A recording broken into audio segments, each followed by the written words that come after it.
এ বিষয়ে আরো জানাতে এই মুহূর্তে আজারবাইজানের বাকু থেকে সরাসরি যুক্ত হয়েছেন মাহমুদ রাকিব।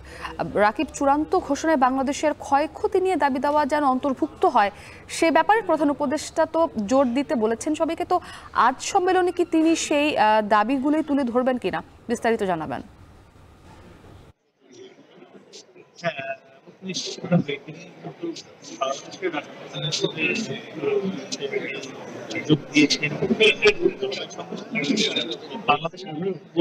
একটি বিষয় আপনাকে আমি বলে রাখি যে এই জলবায়ু সম্মেলনে আসলে স্বতন্ত্র ভাবে বা দেশ ভিত্তিক দাবি আদায় করে না।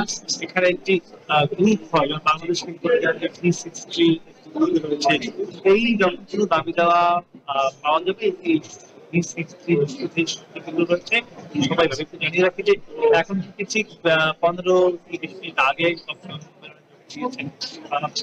উপদেষ্টা তিনি আমরা যতদূর জেনেছি যে আজকে হাই লেভেলের লিডার্স সামিট রয়েছে, সেটি হলো আজারবাইজানের বাকু শহরের স্থানীয় সময় হলো 12টা, আর এখন বাজে 10টা 12 বাংলাদেশ সময় থেকে তিনি সেখানে রাখবেন। সেই বক্তব্য পাঠে তিনি বেশ কিছু বিষয়টি গুরুত্ব দেবেন। আমরা দেখেছি যে বিষয়টি সবচেয়ে বেশি গুরুত্ব দেবেন বলে জানতে পেরেছি সেটি হচ্ছে নিজের 3 কথা বলেছেন। 3 মধ্যে একটি কিন্তু রয়েছে কার্বন নিঃসরণ ব্যবহার শূন্যে নামিয়ে আনার বিষয় রয়েছে, সেটি কিন্তু তিনি আজকে তার বক্তব্যে তুলে ধরবেন বলে আমরা জানতে পেরেছি। এর পাশাপাশি তিনি বলেছেন যে কিভাবে অর্থনীতিকে বাঁচিয়ে রেখে এই পরিবেশ রক্ষা করা যায় তার একটি দিক নির্দেশন আজকে তিনি আজকে যে তার বক্তব্য সেখানে তিনি দিবেন। এর পাশাপাশি কিভাবে দ্রুত ক্ষতিগ্রস্ত দেশগুলোকে ক্ষতিগ্রস্তের আওতায় আনা যায়, লস অ্যান্ড ড্যামেজের যে একটি বিষয় রয়েছে, লস অ্যান্ড ড্যামেজের যে ফান্ড রয়েছে সেই ফান্ড দ্রুত তৈরি করে সেখানে টাকা পয়সা দিয়ে উন্নত বিশ্বগুলো টাকা দিয়ে সেটি কিভাবে করবে তারই কিন্তু একটি বিষয় রয়েছে।